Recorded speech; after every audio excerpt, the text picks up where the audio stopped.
Hello বন্ধুরা, আজ আমি বানিয়েছি ভাপা পিঠে বা ধুকি পিঠে।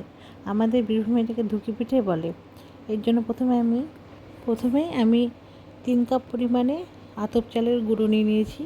আপনি যে কোনো চালের গুঁড়ো ব্যবহার করতে পারেন।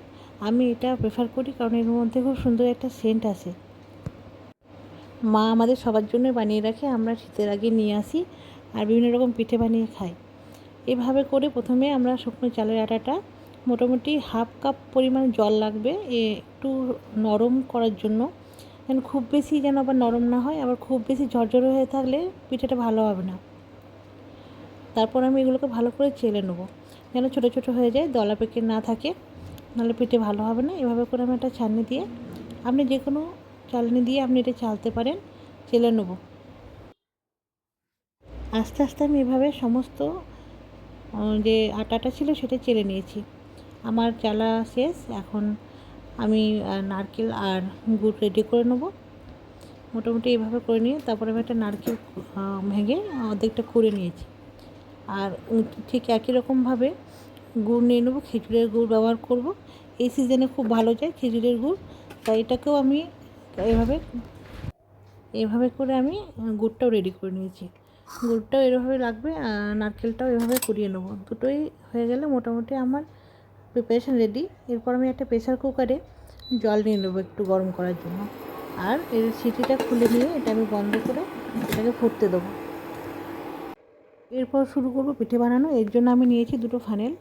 আপনি যে কোনো সাইজের নিতে পারেন। আমার কাছে একটা বড় একটা ছোট আছে, আমি দুটো ব্যবহার করেছি। এর মধ্যে একটা কাপড়, সুতির সাদা কাপড়, মখমলের কাপড় নিয়েছি আমি। ওর মধ্যে আতপ চালের গুঁড়োটা প্রথমে দিয়ে দেবো, তারপর খেজুর গুড় আর নারকেল কোড়ানোগুলো আমি দিয়ে দেবো। আপনি আপনার পছন্দ মতো কম বেশি দিতে পারেন, যে যেমন খেতে ভালোবাসেন সেই হিসাবে দেবেন।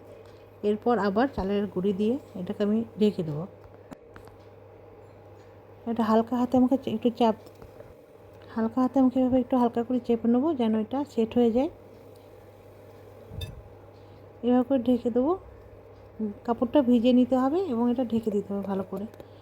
এরপর আমি এটা প্রেসার কুকারে যে সিটির মাঝখানটা আছে সেখানে এটা লাগিয়ে দিলাম। এভাবে করে নিয়ে আমি রেডি করে নেবো। আমার বাকি আরেকটা যে ফানেল আছে সেটা আমি রেডি করে রাখবো। এটা খুব তাড়াতাড়ি হয়, 1 মিনিটেরও কম সময় লাগে এইভাবে পিঠে বানাতে।